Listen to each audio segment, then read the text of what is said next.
Olá, amigo do Projeto Geração de Samuel, Graça e Paz. Eu sou o Igor e hoje estamos aqui mais uma vez no quadro Conhecimentos Bíblicos. Atendendo ao seu pedido, hoje eu vou estar indicando um livro para você, ok? Desde já eu te convido, para você que não é inscrito, se inscreva no canal, ative as notificações. Se gostar desse vídeo, deixe o like ao final e permaneça até o final, por favor, e compartilhe, nos ajudando a levar essa palavra até outras pessoas. Deus abençoe.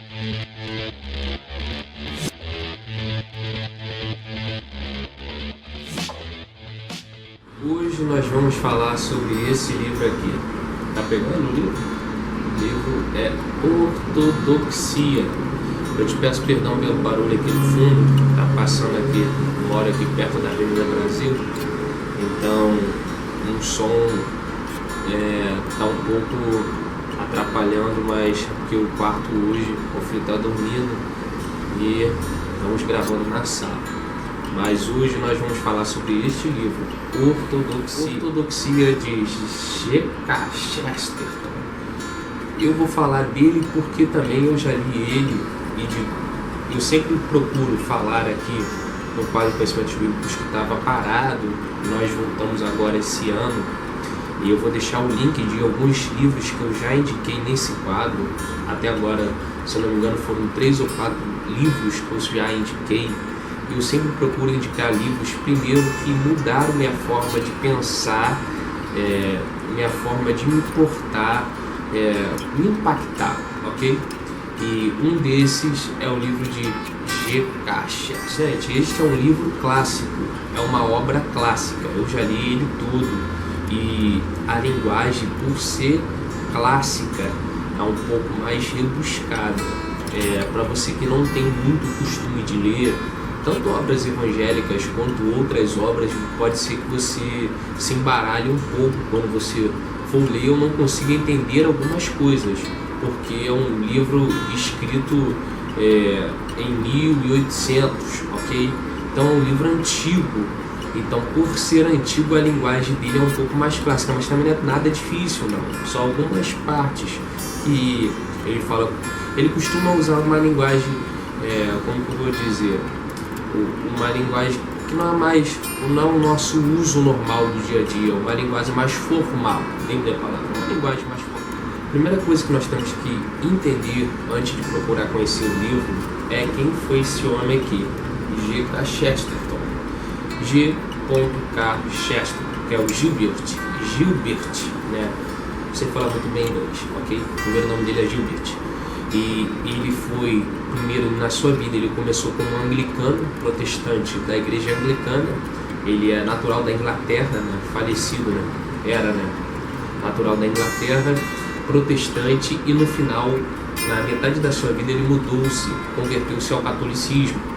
E para você que deve estar pensando, pô, eu sou protestante, então o que esse livro vai... o livro dele, as obras dele vão acrescentar na minha vida? Muita coisa, mesmo ele sendo católico. Para você que é protestante, não gosta de obras católicas, a teologia dele é excepcional, ok? Então é essencial que você queira, para você que queira ter uma base para diálogos, você tem que ler G.K. Chesterton. Gente, agora eu peço perdão a você, mas eu vou ler um pouco aqui, vou ler não, né? Vou dar uma rolada aqui sobre a sua vida, para você entender quem ele foi de vez. Ele foi escritor, jornalista, filósofo, teólogo. Aí eu anotei aqui que ele morou na Inglaterra. E vamos lá, uma parte que eu anotei interessante do que eu li aqui neste livro. Neste livro fala, você pode ler sua própria autobiografia que vai contar melhor sobre sua história, mas neste livro conta algo interessante que eu amei, que era o seguinte, que ele era ateu e, participando de palestras ministradas por ateus e agnósticos, ele mudou sua forma de pensar e mudou de um ateu para um teísta, ok? Ele era um ateu e virou um teísta após começar a assistir palestras de ateus, ou seja, ele diz neste livro que os argumentos dos ateus eram muito fracos e o convenceram ao contrário, de que Deus existe. Você já pode ver que esse livro já é algo excepcional. Só de eu estar te falando isso, você já que ele no livro ele conta por que ele deixou de ser ateu para virar um teísta, é porque tem muitas informações importantes neste livro.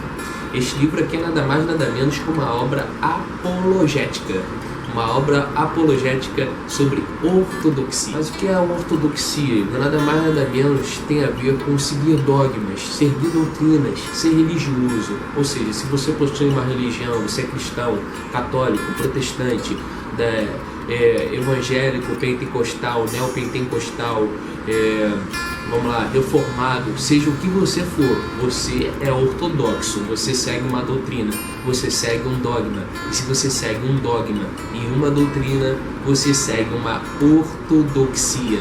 E ele vai defender a ortodoxia e explicar. Ele vai escrever esse livro nada mais nada menos que em defesa da fé e do cristianismo. É uma defesa da fé e do cristianismo. Para você que gosta de apologética ou quer se expressar melhor na sua escola, no seu trabalho, quer conversar melhor com um amigo que é ateu, com um amigo que não conhece a Bíblia, com um amigo que debate sobre religiões, você quer conversar sem ser uma pessoa rude, sem ser uma pessoa que de falar sem conteúdo, leia esse livro, que é um livro de argumentos, é um livro de apologética, é um livro que ele aqui vai esboçar as suas defesas acerca da fé cristã. Aqui os pontos principais desse livro.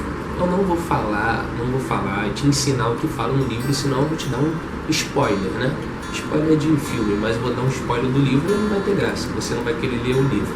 Mas eu anotei os pontos principais do livro aqui para te chamar a atenção, te dar curiosidade, te levar a ler o livro. Qual é o primeiro ponto? O primeiro ponto, ele defende o teísmo.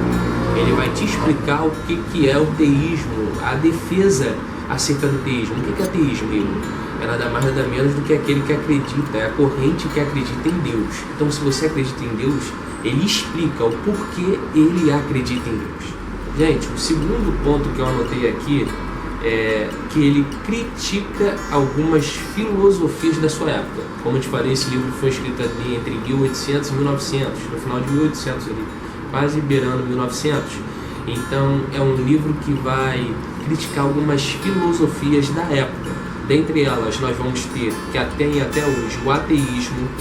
Ele vai criticar o ateísmo, vai criticar o agnosticismo, o gnosticismo, vai criticar em parte o feminismo, ele vai criticar e outras ideologias da sua época. Então, muitas ideologias que criticavam a Igreja Católica, a Igreja Protestante, que eram contra, que debatiam, ele vai criticar essas filosofias e mostrar porque um cristão não deve se basear nela. Você já viu que é muito importante. No dia de hoje, um jovem que não tem conhecimento, hoje nas redes sociais o que nós vemos é mais pessoas falando sem ter uma base, sem ter um conhecimento.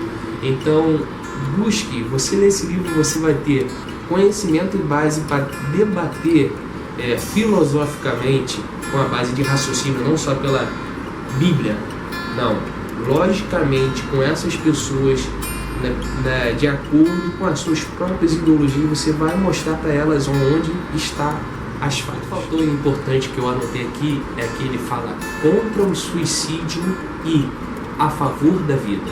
Então hoje nós vemos inúmeros fatores que têm ocorrido em volta disso. Nós vemos a depressão hoje, nós vemos o suicídio crescendo assustadoramente, nós vemos polêmicas acerca do aborto, nós vemos inúmeros fatores que hoje têm ocorrido acerca desses temas, e ele vai se aprofundar nesses temas, porque o homem não pode cometer o suicídio perante a Bíblia, perante a lógica, perante o cristianismo, porque o cristianismo não aceita isso, porque o cristianismo valoriza a vida. Então, muito importante. É uma defesa do cristianismo. Ele vai defender o cristianismo, a fé cristã. Porque nós vemos muitas pessoas hoje, além de ele defender o teísmo, que é a crença em Deus, ele defende a fé cristã. Por exemplo, muitas pessoas falam da fé cristã, falam que a igreja matou muita gente, mas ele vai falar assim, a igreja matou muita gente, mas quantas pessoas a igreja ajudou? E a educação? E a saúde? Tudo isso veio dos cristãos. tudo isso também veio da igreja. Ou seja, as pessoas só apontam aspectos negativos da igreja cristã, mas ninguém vê os aspectos positivos deixados por ela. Então ele vai falando sobre os paradoxos, muitas coisas que as pessoas criticam dentro do cristianismo, mas ele fala, o ateu nunca fez nada que o cristão estava disposto a fazer. Por que as pessoas criticam tanto o cristianismo? Então ele vai batendo, inclusive, gente, é muito engraçado que ele fica também comparando entre o ateu, ele não usa essa palavra, é claro que é uma palavra usada hoje, mas vamos dizer um ateu raiz e um ateu Nutella. Não é com essas palavras, né? Mas ele usa as palavras entre um ateu, uma versão clássica e o ateu moderno. Aí com as diferenças ele vai falando, poxa, o ateu hoje em dia não tem nada a ver com o ateu de antigamente.